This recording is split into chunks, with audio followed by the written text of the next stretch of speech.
ناظرین گرامی، قیامت کا تذکرہ قرآن و حدیث میں بار بار ملتا ہے، اور اللہ تعالیٰ قرآن میں بار بار قیامت کا تذکرہ فرماتے ہیں کہ قیامت ضرور آنی ہے۔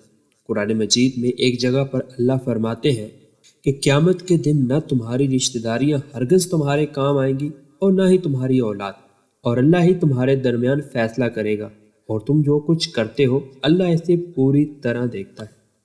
اس آیت کریمہ سے معلوم ہوا کہ قیامت کا وقت مقرر ہے اور قیامت کا ظہور تو ضرور ہونا ہے، لیکن قیامت کے آنے سے پہلے دنیا میں کچھ اس کی نشانیاں ظاہر ہوں گی۔ ناظرین گرامی، قیامت سے پہلے دنیا کے حالات کیسے ہوں گے؟ اور کیا واقعی قیامت قائم ہونے سے پہلے زلزلوں کی کثرت ہو جائے گی؟ اور وہ کون سے گناہ ہیں کہ جن کی وجہ سے لوگوں کی صورتیں مسخ ہو جائیں گی اور آسمانوں سے پتھر برسیں گے اور زمین دھنس جائے گی؟ اور قیامت سے پہلے لوگ مرنے کی تمنا کیوں کریں گے؟ تو یہ سب کچھ آج کی ویڈیو میں، تو ویڈیو کو کہیں بھی سکپ مت کیجیے گا، آخر تک دیکھتے رہیے۔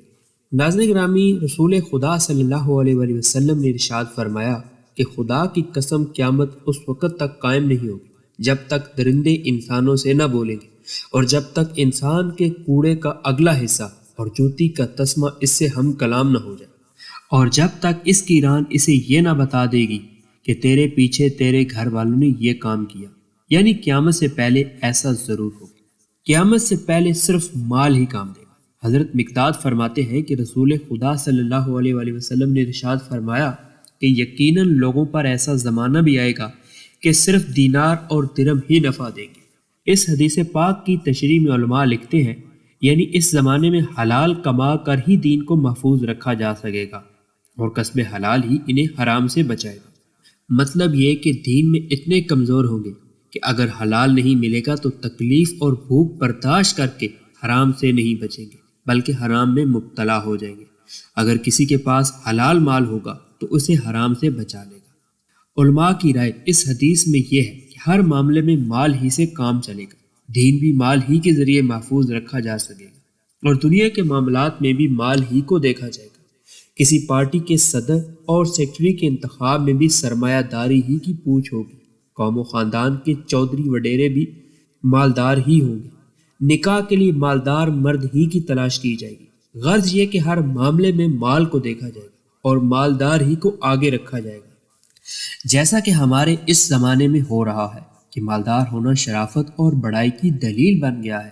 فکر و تنگ دستی اگرچہ اختیاری نہیں ہے، لیکن پھر بھی عیب سمجھی جانے لگی ہے۔ روپیہ پیسہ کی ایسی عظمت دلوں میں بیٹھ چکی ہے کہ مالدار ہی کو بڑا عزت دار اور آبرو والا سمجھا جانے لگا ہے، اور اسی حقیقت کے پیش نظر تنگ دست اور مفلس بھی تنگ دستی کو چھپانے کی کوشش کرتے رہتے ہیں۔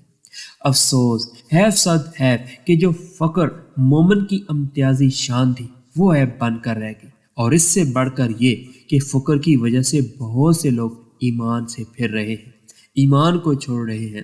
سرکار دو عالم صلی اللہ علیہ وآلہ وسلم کا وہ فرمان یاد آتا ہے کہ میرے پیارے آقا نے فرمایا کہ فقر کفر بن جانے کے قریب ہے۔ یہ مفہوم آج خوب اچھی طرح سمجھ آ رہا ہے۔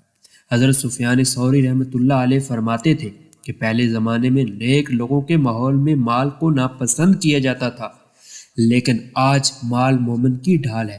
اگر مال نہ ہو تو یہ مالدار ہمارا یعنی علماء کا رومال بنا لے۔ یعنی جس طرح رومال کو میل کچیل صاف کر کے ڈال دیتے ہیں، اسی طرح تنگ دست عالم کو مالدار ذلیل سمجھنے لگے۔ پھر فرمایا کہ جس کے پاس مال ہو اسے چاہیے کہ مناسب طریقے پر خرچ کرے اور بے فکری سے نہ اڑائے، کیونکہ یہ وہ دور ہے کہ اگر حاجت پیش آ گئی تو سب سے پہلے دین کو برباد کر دیں گے لوگ۔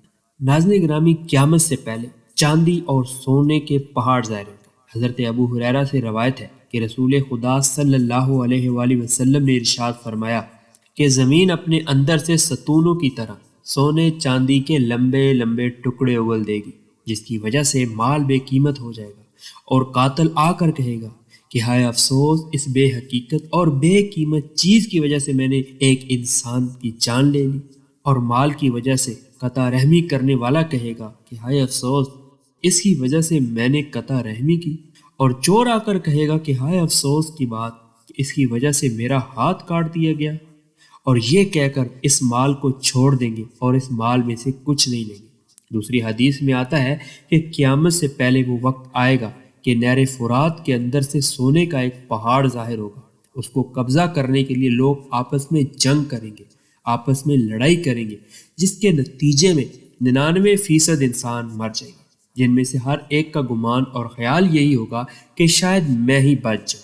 بخاری اور مسلم کی ایک روایت میں آتا ہے کہ فرات سے سونے کا ایک پہاڑ ظاہر ہوگا، جو شخص وہاں موجود ہو اس میں سے کچھ نہ لے۔ قیامت کے قریب موت کی تمنا کی جانے لگے گی۔ رسول خدا صلی اللہ علیہ وآلہ وسلم نے فرمایا کہ دنیا کے ختم ہونے سے پہلے ایسا ضرور ہوگا کہ قبر پر انسان کا گزر ہوگا اور وہ اس قبر پر لوٹ کر کہے گا کہ ہائے کاش میں اس قبر والے کی جگہ ہوتا، اور دین کی وجہ سے یہ تمنا نہ ہوگی، بد دینی کی فضا سے گھبرا کر ایسا کرے گا، بلکہ دنیاوی مصیبت میں گھبرا کر کہے گا۔ یعنی اس زمانے میں بددینی اور فسق و فجور سے گھبرانے والے تو شاید بہت کم ہوں گے، البتہ دنیاوی پریشانیوں اور بلاؤں میں پھنس کر مرنے کو زندگی پر ترجیح دی جانے لگے گی۔ ایسے حالات اب ہمارے زمانے میں ہوتے جا رہے ہیں کہ جس قدر مہنگائی اور پریشانیاں آ رہی ہیں کہ لوگ مرنے کی تمنا کر رہے ہیں، اور اس پریشانی کی وجہ سے یوں کہنے والے اب بھی موجود ہیں کہ اس زندگی سے تو موت بہتر تھی۔ قیامت سے پہلے مال کی کثرت ہو جائے گی۔ حضرت جابر فرماتے ہیں کہ رسول خدا صلی اللہ علیہ وآلہ وسلم نے ارشاد فرمایا کہ آخر زمانے میں ایک ایسا مسلمان بادشاہ ہوگا جو مٹھی بھر بھر کے مال تقسیم کرے گا اور مال کو شمار نہیں کرے گا۔ یعنی اس وقت مال اس قدر کثیر ہو جائے گا کہ تقسیم کرتے وقت بانٹنے والا کم اور زیادہ کا خیال نہیں کرے گا، اور مال اس قدر زیادہ ہوگا کہ اس کا شمار کرنا دشوار ہو جائے گا۔ بخاری و مسلم کی ایک روایت میں ہے کہ رسول خدا صلی اللہ علیہ وآلہ وسلم نے فرمایا کہ قیامت اس وقت تک قائم نہیں ہوگی کہ جب تک تمہارے اندر مال کی اس قدر کثرت نہ ہو جائے کہ مالدار کو اس بات کا رنج ہوگا کہ کاش کو میرا صدقہ قبول کر لیتا۔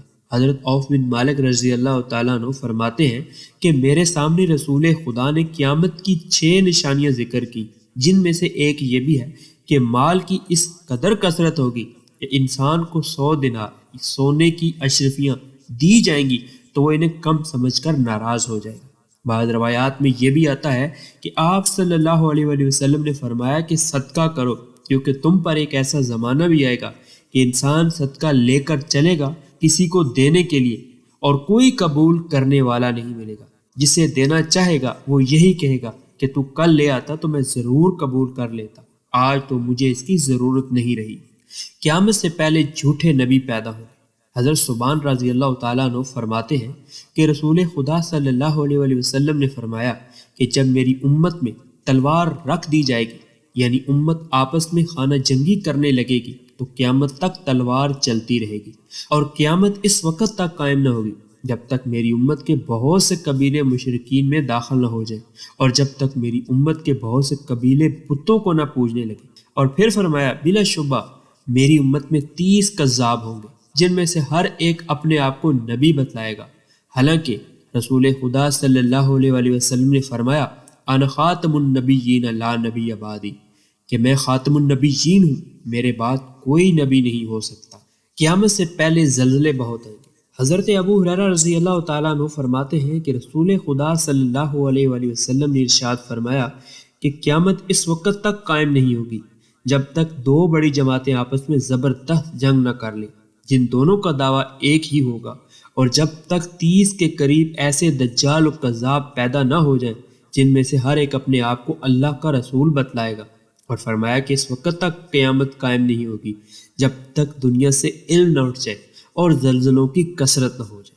قیامت کے قائم ہونے سے پہلے صورتوں کا مسخ ہو جانا۔ حضرت انس رضی اللہ تعالیٰ عنہ فرماتے ہیں کہ رسول خدا صلی اللہ علیہ وآلہ وسلم نے ارشاد فرمایا کہ اس امت میں یقیناً زمین میں دھنس جانے اور آسمان سے پتھر برسنے، صورت مسخ ہو جانے کا عذاب آئے گا، اور یہ اس وقت ہوگا کہ جب لوگ کثرت سے شراب پینے لگیں گے اور گانے والی عورتیں رکھیں گے اور گانے بجانے کا ساز و سامان استعمال کرنے لگیں گے۔ ناظرین گرامی، یہ تھی قیامت کی وہ نشانیاں جو قیامت کے آنے سے پہلے ظاہر ہوں گی۔ تقریباً اس وقت اکثر نشانیاں پوری ہو چکی ہیں۔ قیامت سے پہلے توبہ استغفار کر لیجیے، اللہ تبارک و تعالیٰ سے اپنے گناہوں کی معافی مانگ لیجیے، اللہ تبارک و تعالیٰ کے حضور گڑ گڑائیے کہ یا اللہ پاک جتنے گناہ ہوئے سو ہوئے، اب مجھے معاف کر دے، اب میرے لیے اپنے در کے دروازے کھول دے۔ اپنے دل سے گناہوں کی خواہشات کو نکال کر اپنے اللہ کو راضی کر لیجئے، کیونکہ اسی کی طرف لوٹ کر جانا ہے۔ یہ دنیا ایک دن ختم ہو جانی ہے، ایک دن یہ دنیا مٹ جانی ہے، اس دنیا کا نام و نشان بھی باقی نہیں رہنا۔ لیکن اگر کچھ رہنا ہے تو وہ آپ کا ایمان ہے۔ اپنے ایمان کو بچا کر قبر تک، حشر تک لے جائیے، تو آپ سے بڑا کوئی کامیاب نہیں۔ تو یہ تھی ہماری آج کی ویڈیو پسند آنے کی صورت میں لائک کیجیے گا اور کامنٹ سیکشن میں اپنی رائے کا اظہار ضرور کیجیے گا، اور اپنے دیگر دوستوں کے ساتھ اس ویڈیو کو شیئر کرنا بھی مت بھولیے گا۔ تو ملتے ہیں پھر کسی نئی ویڈیو میں، تب تک اپنا اور اپنے پیاروں کا ڈھیر سارا خیال رکھیے گا۔ اللہ نگہبان۔